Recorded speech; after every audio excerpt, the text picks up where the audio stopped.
Dear students, आज हम जानेंगे ह्यूमन बॉडी में ब्रीदिंग और रेस्पिरेटरी सिस्टम कैसे काम करता है।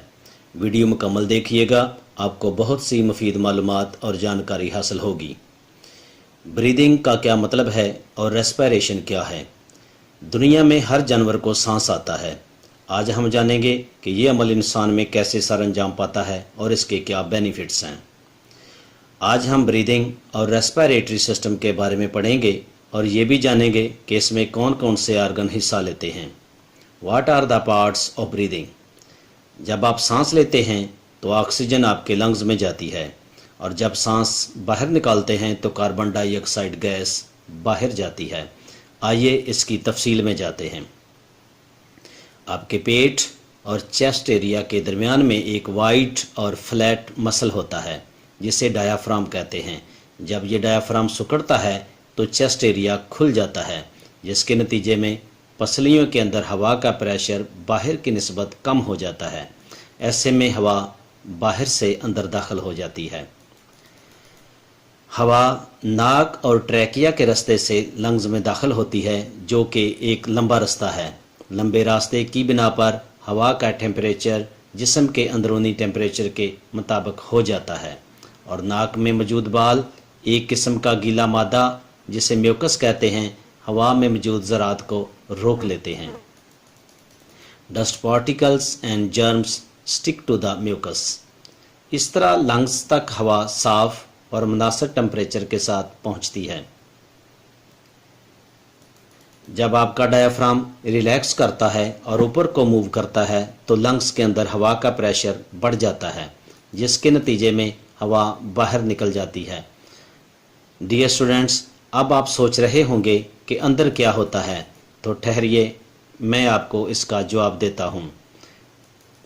ट्रैकिया, जो कि सांस की नाली है, डिवाइड होकर दो ब्रांचेस में बढ़ जाती है जिनको ब्रोंकाई कहते हैं और ये दोनों लंग्स में पहुँचती हैं। यहाँ पहुँचकर ये मज़ीद स्मॉलर ट्यूब्स में डिवाइड हो जाती हैं जिनको ब्रोंक्यूल्स का नाम दिया गया है। ब्रोंक्यूल्स इतनी बारीक होती हैं जितना कि एक बाल। क्या आपको मालूम है कि हमारे एक लंग में कितनी ब्रोंक्यूल्स होती हैं?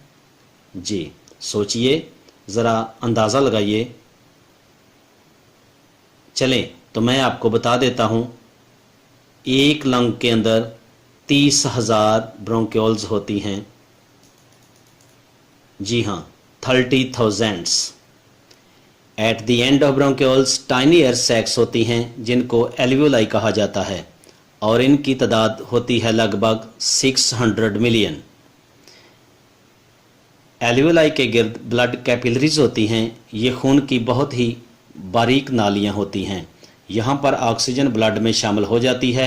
इसे ऑक्सीजनेटेड ब्लड का नाम दिया जाता है, जो बॉडी के हर सेल तक दिल के ज़रिए से पंप कर दिया जाता है। Cells in our body use oxygen and food to produce energy. इस दौरान कार्बन डाइऑक्साइड गैस पैदा होती है जो खून के साथ मिलकर लंग्स में पहुंच जाती है। यहाँ पर carbon dioxide gas blood capillaries की वाल से मूव करती है और एल्वियोलाई में एंटर होती है। जब डायाफ्राम फैलता है तो पसलियाँ या रिब्स सिकुड़ती हैं, जिसके नतीजे में अंदर की हवा पर प्रेशर बढ़ता है तो वो बाहर की तरफ हवा मूव कर जाती है। जब हम एक्सरसाइज करते हैं या काम करते हैं तो हमें ज़्यादा एनर्जी की ज़रूरत होती है और एनर्जी हासिल करने के लिए हमें अपनी खुराक को ज़्यादा से ज़्यादा बर्न करना पड़ता है। डियर स्टूडेंट्स, अपने माहौल को साफ़ रखें ताकि आप ताज़ा और साफ़ सुथरी हवा में सांस ले सकें। अपना ख्याल रखिए, सांस लेते रहिए और सांस लेना मत भूलिएगा।